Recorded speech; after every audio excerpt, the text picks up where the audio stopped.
चुनाव के लिए बीजेपी ने घोषित किया था जबकि कैंपेन कमेटी की मोदी जी होंगे, उसके बाद ये एक बहुत बड़ी लर्निंग थी पॉलिटिकल एनालिस्टों के लिए, हमारे लिए, सबके लिए भी, कि कई बार हम लोगों को ऐसा लगता है कि ये नेता अगर नहीं होगा तो पार्टी को बड़ा नुकसान हो जाएगा। ऐसा मुझे लगता है ग्राउंड में शायद इससे इतर होता है, और ये सभी दलों पे लागू है। कई बार बहुत वरिष्ठ गरिष्ठ नेता को हम झेलते रहते हैं, हमको लगता है कि यार वो हट गया तो पता नहीं पार्टी क्या हो जाएगा। दरअसल उसको चेंज करने से बहुत बड़ा फायदा होता है। कई बार इवन बहुत राज्यों में ये प्रयोग करके लोगों ने देखा है कि नया चेहरा लेके आइए, नई सोच लेके आइए, बम्पर वोटों से वो आदमी जीत के आता है।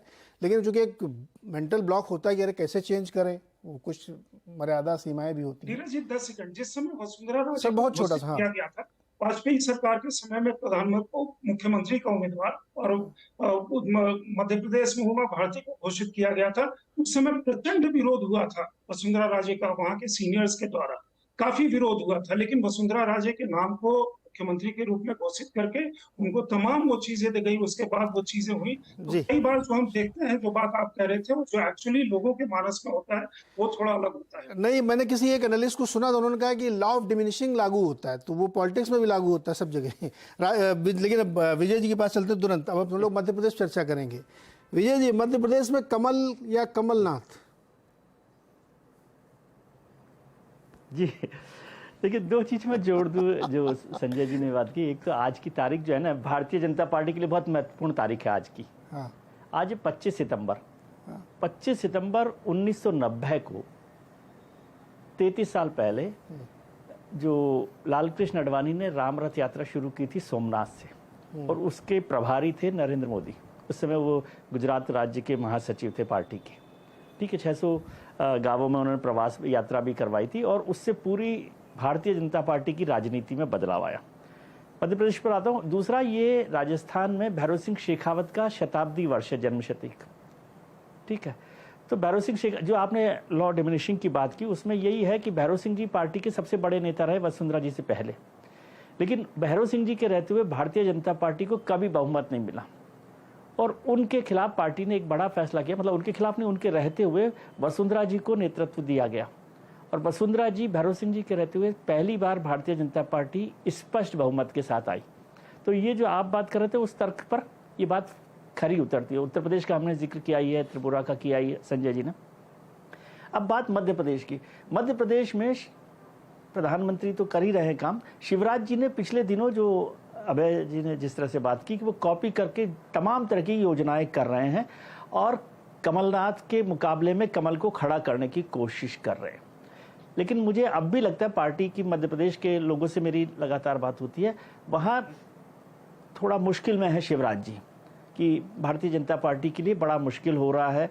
उमा भारती जी भी अभी मित्रवत व्यवहार नहीं कर रही है, वो लगातार कुछ कुछ कर रही है। आज प्रधानमंत्री जी वहाँ थे, तब भी उन्होंने ओबीसी का जिक्र किया, और वो अभी एक ओबीसी सम्मेलन भी वहाँ पर करने जा रही हैं। हालांकि उनका कितना भारतीय जनता पार्टी में दबाव है और कितना असर है वो नहीं पता, लेकिन थोड़ा मुश्किल चल रहा है। और वो एक नेचुरल भी है, 18 साल से शिवराज जी वहाँ पर हैं। शिवराज जी की लोकप्रियता में कमी नहीं आई है।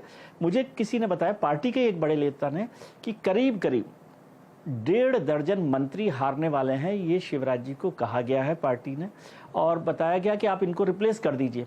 अब ये बड़ा मुश्किल काम है कि मंत्रियों को 18-20 मंत्री उन्होंने बोला था, मैं 1.5 दर्जन कह रहा हूँ, कि 20 मंत्रियों को क्या टिकट काट देंगे, और टिकट काटेंगे तो उनका कितना फर्क पड़ेगा। तो ये बड़ा नंबर जो है वो पार्टी में उसका नुकसान होने वाला है, और कई लोगों के टिकट कटने वाले हैं। दूसरा, ज्योतिरादित्य सिंधिया का जो गुटबाजी का जिक्र किया गया, वो पार्टी के लिए फायदेमंद है, क्योंकि वहाँ जो इलाका है ज्योतिरादित्य सिंधिया का, चंबल वाला, वो उनके खिलाफ है और भारतीय जनता पार्टी का मजबूत गढ़ है। वहां परेशानी इसलिए क्योंकि ज्योतिरादित्य सिंधिया के खिलाफ ही रहे पार्टी के सारे कार्यकर्ता, और आज वो उनको अड़ने नहीं दे रहे। इसलिए बहुत सारे लोग वापस, सिंधिया साहब के जो मित्र हैं, वो कांग्रेस में जा रहे हैं।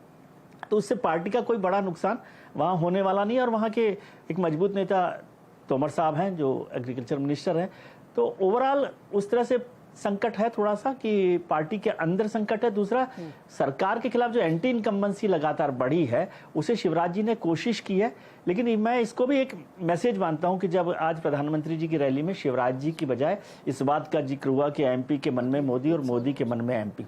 प्रधानमंत्री मजबूत नेता है, लेकिन इसका मतलब आप शिवराज जी से थोड़ा सा दूरी बनाकर रखना चाहते हैं, उनके बिना पार्टी सरकार बनाना चाहती है इस चुनाव में। बाद में क्या होगा क्या नहीं होगा वो मैं नहीं कह सकता कि क्या होगा, लेकिन शिवराज जी से थोड़ा सा अब उनको दूरी रखना ठीक लग रहा है। जी, मुझे सर एक छोटा सा ब्रेक लेना है और तुरंत वापस आते हैं और एक बहुत ही इंटरेस्टिंग चीज़ मैं आपके सामने ऐसे तथ्य के तौर पे रखूंगा, फिर इस पर आगे बढ़ाएंगे बातचीत। छोटा सा ब्रेक, लौट के आते हैं।